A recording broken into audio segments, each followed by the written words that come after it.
Good evening and welcome to Poland Daily News. I'm Nicholas Richardson. The United States Secretary of State is on a visit to Warsaw.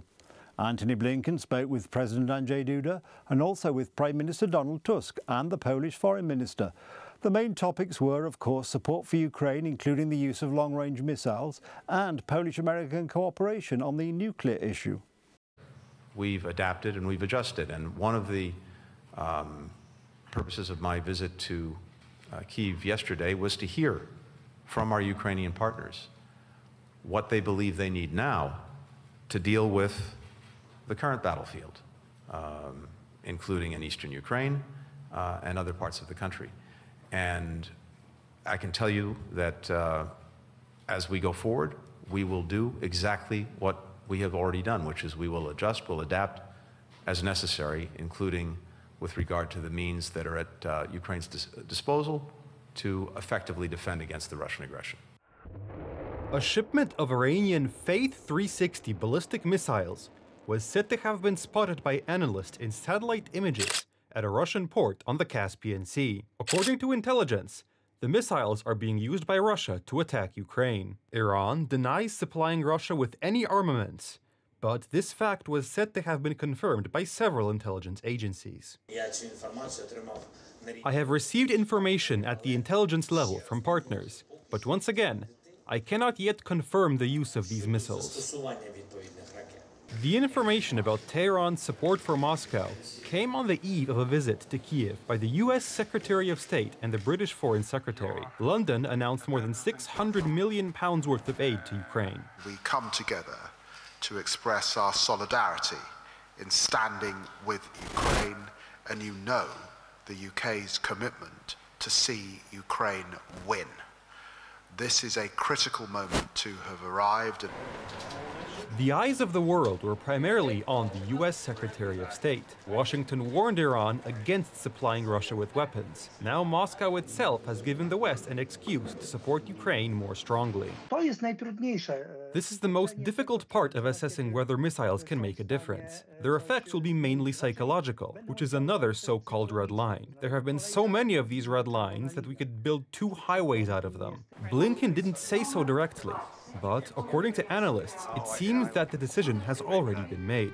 The question is whether Kyiv has simultaneously received a list of conditions and restrictions to be able to strike deep into Russia. I'm going to take that discussion back to Washington to brief the president on what I heard. I know that David's doing the same, and both of our bosses no doubt will discuss this when they meet later this week, actually on Friday in Washington.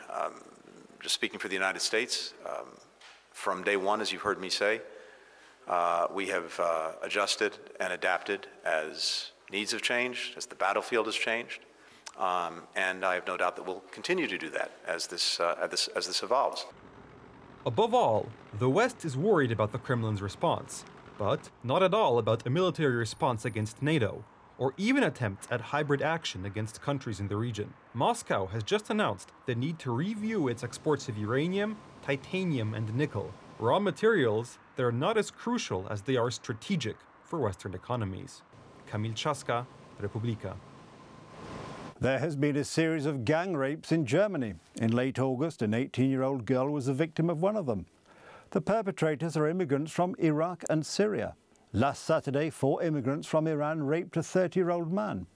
Figures from the German Ministry of the Interior show that immigrants are responsible for nearly 80% of such crimes. Germany has had enough and is sealing its borders while relocating unwanted immigrants to neighbouring countries, including Poland. Here, however, citizens are taking matters into their own hands. Seeing the helplessness of the state, they're organising themselves into citizen patrols to keep the peace themselves. An 18-year-old girl from Herford in East Westphalia, Germany, lived through a nightmare that is hard to imagine. She was raped by 6 men and a woman. 2 of the suspects, both Iraqis, have already been arrested. 4 of the suspects have German citizenship and 1 German-Syrian. A statement from the public prosecutor's office in Bielefeld. The crime occurred on August 24th in a car in a parking lot near a large disco. Since then, several search warrants have been executed and evidence has been secured, which is currently being evaluated. According to the media, the suspects recorded each other during the rape. The videos they recorded have already been recovered from their cell phones. On the other hand, another gang rape took place last Saturday late at night in Iserlohn, in the Sauerland region. In this case, the victim is a 30-year-old man, currently being treated in hospital. The investigators' findings so far indicate that the act was primarily intended to sexually humiliate the victim. Police have issued arrest warrants for 4 Iranian immigrants in the case. 2 are still at large. Statistics show that at least 1 person is gang raped every day in Germany. According to the Ministry of the Interior, the phenomenon of gang rape can be attributed to people with a migrant background in 78.1% of cases. In 2022 alone, 789 such crimes were recorded in Germany. Anyone with an ounce of common sense knows that this kind of social migration is dangerous, and Western countries are finding this out. Germany's reaction? On one hand, the relocation of illegal immigrants to neighboring countries. Up to 10,000 of them were recently transported to Poland by German police. On the other hand, sealing all of its borders. Perhaps it falls to me to say more. As an advocate of good Polish-German relations, this kind of activity is unacceptable from the Polish point of view. Because, after all, I have no doubt that it is the internal German political situation that causes the sharpening of these measures. However, these assurances do not convince the Poles. After the beating of 2 of our compatriots by foreigners in Śrem, civilian patrols took to the streets of other cities. Their members visited, among others, the boarding school in Zaniemyśl, where immigrants living there allegedly filmed 12 and 13-year-old girls in front of the local school. In Środa Wielkopolska, on the other hand, a minute of silence was held in memory of a well-known and respected dentist in the town, who was murdered in July by an immigrant from Moldova. They're afraid for their own wives, mothers, daughters, and it's such mumbling on these issues by Donald Tusk and his whole coalition that people are becoming certain that this is a deliberate effort to break up the Polish nation, and Poles are instinctively making their own decisions. Poles are also taking matters into their own hands near the border with Belarus. They are organizing similar patrols in search of illegal immigrants who are encouraged to cross our border by the Lukashenko and Putin regimes. Konrad Wąż, Republika. Polish Prime Minister Donald Tusk will receive the M100 Media Award for his merits. What a shame that he'll receive it from the Germans. The Prime Minister has officially become the recipient of the German award for his merits in the fight for democracy and the rule of law. It is highly symbolic that Minister Adam Bodnar will accept the award on behalf of the Prime Minister. Donald Tusk's merits in the fight for the rule of law and democracy are unparalleled. The rule of the new coalition is a period of one big restoration of the rule of law by breaking the law. However, not all Poles recognised Prime Minister Tusk's genius and protested in Potsdam against him receiving the award. He destroyed this democracy, trampled on it, this constitution, which he even wore on T-shirts. He doesn't care about it at all. I remember the days of communism. I remember my dad objecting, and now Tusk is trying to introduce us to the very same systems that were in place during communism. Communism is coming back. Priests are being locked up, mothers with small children. Initially, Prime Minister Tusk himself was supposed to receive the award from the hands of German Chancellor Scholz. However, he sent his Justice Minister Adam Bodnar to Potsdam to receive the award. The acceptance of this award is proof that Poland is a post-colonial country. That is, if the Prime Minister of a country that has a duty to look after Polish interests receives an award from the Chancellor of a country that has conflicting interests with us, it means that he is acting in favour of those interests. The German vision of the rule of law in Poland was already published a few months ago by publicist Klaus Bachmann, who announced exactly what Donald Tusk's cabinet would do. A rather unique experiment is beginning over the Vistula River, which could be a lesson for many other countries. A democratically elected coalition of democratic parties is trying to make the country democratic again using non-democratic methods. Pursuing Germany's plan for Polish democracy is just one of the reasons for the award for Donald Tusk. The current Prime Minister has had financial ties to Germany for more than 30 years. His political formations, from the Liberal Democratic Congress to the Civic Platform, were sponsored by German NGOs affiliated with the CDU. Donald Tusk has repeatedly publicly thanked his German partners. Freedom, transparency, truth, sanity in the fight against authoritarian tendencies, corruption, lies and populism have been preserved largely thanks to the CDU. The Law and Justice government tried to get Germany to pay Poland reparations due for World War II. Donald Tusk, as soon as he became Prime Minister, announced that there would be no reparations. The reparations we demand from the Germans amount to almost $1.5 trillion, which is equal to 10 budgets of Poland. So if Donald Tusk says that these amounts are not due to Poland, then Donald Tusk has done a great service to the Germans. German orders for civic platform politicians are nothing new. Donald Tusk already received the Charlemagne Prize from Chancellor Angela Merkel in 2010, and in 2021 Adam Bodnar received an award from the Federal Association of German-Polish Societies. Receiving the award, he compared Poles to animals and Germans to their trainers. But this creates, on the part of the mentor, also a special responsibility, as in the parable of From the Little Prince. If you tame an animal, you can't abandon it later. I mean, the responsibility to assess the situation in Poland fairly, and thus also critically. Hasn't historical experience simply become a convenient excuse not to say anything? And it is Adam Bodnar who is accepting today's award for Donald Tusk. It is this minister who is the face of the introduction of the German rule of law on the Vistula. The fight against authoritarianism, for which Donald Tusk is being rewarded,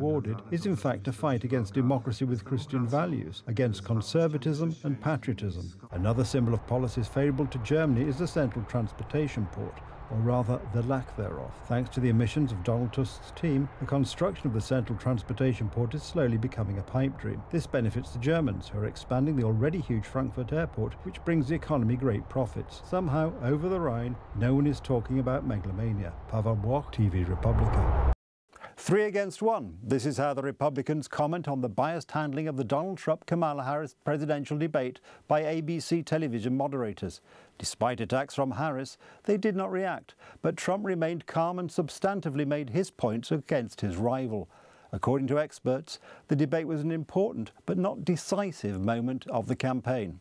So I think Donald Trump did not have it easy because he had to debate not only with his rival Kamala Harris, but also with the two presenters. Starts right now. I was amazed because I really thought they'd be fair. I have to say, CNN a few weeks ago was sort of fair against Biden. But this one was stacked. I figured it would be after watching 100% positive coverage of her. Can you clarify tonight? The moderators of the debate, David Muir and Lindsay Davis, did not hide their dislike of Trump by questioning his every word. Came up in the last hour. I wanted her to respond to something you said earlier, and now Kamala Harris's statements were accepted uncritically. I'm ashamed of those moderators at ABC News. They did exactly what their bosses wanted them to do. The person who runs ABC News is a close personal friend of Kamala Harris, that is responsible for Kamala Harris and her husband meeting. And they did Dana Walden's bidding tonight. thankful that you are no longer president. Kamala Harris, with the acquiescence of the presenters, attacked and insulted Donald Trump by repeatedly repeating untruths. People start leaving his rallies early out of exhaustion and boredom. And I will tell you, the one thing you will not hear him talk about, world leaders are laughing at Donald Trump.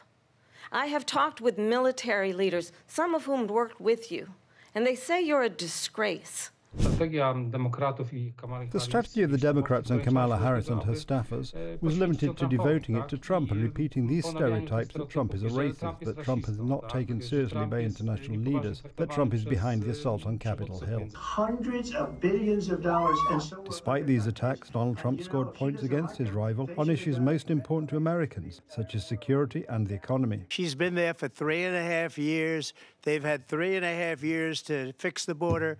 They've had 3.5 years to create jobs and all the things we talked about. Why hasn't she done it? The presenters didn't want to talk about it, and neither did Kamala Harris. President Trump's in the best position to do it, to force her into having to defend her record on the border and on inflation and a lot of other issues on which she has flip-flopped in the last few years. Because now she realizes many of her positions were far left of where the electorate is, and they're not popular. This was the first debate, as well as their first face-to-face meeting. Whether there will be further debates remains to be seen. The clash in Philadelphia was watched by 67 million Americans. I want to get your thoughts. This debate was also shown live on our channel. Despite the fact that it was in the middle of the night, our special edition was watched by a total of almost 137,000 viewers, which gave us almost 6% audience share, for which we are very thankful. I ain't going that far. The campaign overseas continues and has many faces. At a meeting with firefighters in Pennsylvania, President Joe Biden was asked by one of the participants to put on a cap with the inscription Trump 2024. Republicans thanked him for his support, and Donald Trump announced that he will send the cap with his election slogan, Make America Great Again, to Kamala Harris because, as he claims, she has taken over many of his campaign demands. The election is less than 2 months away. Martin Shevchak, TV Republica. That's the news. Thank you for watching, and from me, it's have a good night and a better tomorrow.